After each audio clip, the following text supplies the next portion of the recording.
வணக்கம். இன்னைக்கு நாம பார்க்க போறது சௌந்தரிய லஹரியில் இருக்கக்கூடிய 6வது ஸ்லோகம். இந்த ஸ்லோகத்தை தொடர்ந்து படிக்கிறதுனால கணவன் மனைவிக்கு இடையே அன்பு அதிகரிக்கும், ஒற்றுமை கூடும், புத்திர பாக்கியம் கொடுக்கக்கூடியது இந்த ஸ்லோகம். வாங்க இப்ப இந்த ஸ்லோகத்தை பார்க்கலாம். தனு பௌஷ்பம் மௌர்வி மதுகர மயி பஞ்சமிசிகாஹ வசந்த சாமந்தோ மலய மருதாயோ தனரதஹ ததா ஏக சர்வம் ஹிமகிரி சுதே காமபி கிருபாம் அபாங்காத்தே லப்த்வா ஜெகதித மணங்கோ விஜயதே. இந்த பாடல்ல ஆதிசங்கரர் மன்மதனுடைய ஆயுதங்கள் என்ன அப்படின்னு குறிப்பிட்டோம். அவனுடைய ஆயுதங்கள் ரொம்ப வலுவில்லாததா இருந்தாலும் கூட இந்த உலகத்தை வெல்றதுக்கு காரணமே உன்னுடைய பக்தனா இருக்கிறதுனால, உன்னுடைய கடைக்கண் பார்வை பட்டதுனால தான் அவனால் இந்த உலகத்தையே வெல்ல முடியுது அப்படின்னு குறிப்பிடுறாரு. மன்மதனுடைய கையில இருக்கக்கூடிய வில் பூக்களால் ஆனது. அந்த வில்லோட நான் வண்டுகளால் உருவாக்கப்பட்டிருக்கு. அவன் செலுத்தக்கூடிய எல்லா அம்புகளுமே மலர்களால் ஆனதுதான். அதாவது 5 வகையான மலர்களால் ஆனது.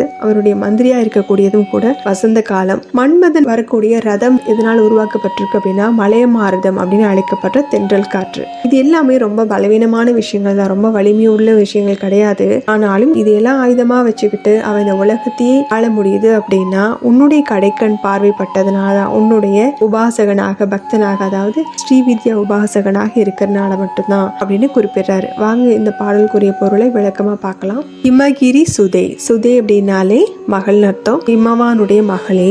தனு பௌஷ்பம். தனுனா வில். பௌஷ்பம் அப்படிங்கிறது பூக்களை குறிக்கிறது. பஞ்சமிசிகாக அப்படின்னா பானங்களாக அம்புகளாக இருக்கிறதும் 5 வகையான மலர்கள் தான். சாமந்தக வசந்த அப்படின்னா அவனுடைய மந்திரியாக இருக்கக்கூடியதும் வசந்த காலம். தனரதக மலைய மருத் அப்படின்னா மலை மாறுதன் அப்படின்னு அழைக்கப்படுற தென்றல் காற்று தான் அவனுடைய தேராகவும் இருக்குது. ததா அபி அனங்கக ஏக. ததா அபி அப்படின்னா அப்படி இருந்தாலும், அனங்க அப்படின்னா உடம்பு இல்லாத, அங்கம்னா உடல், அனங்க அப்படின்னா உடல் இல்லாத மன்மதன், ஏக அப்படின்னா ஒருவனாக இருக்கின்றான். ஆனா தே அபாங்காத் அப்படின்னா உன்னுடைய கடைக்கண் பார்வையால, காம் அபி கிருபாம் அப்படின்னா உன்னுடைய ஏதோ ஒரு வகையான கருணை கிருபைனால, லப்த்வா இதம் அப்படின்னா இந்த மாதிரி உன்னுடைய கிருபையை அடைந்து, அருளை அடைந்து, ஜெகத் சர்வம் விஜயதே இந்த உலகத்தை எல்லாத்தையுமே வெற்றி கொள்கிறான்.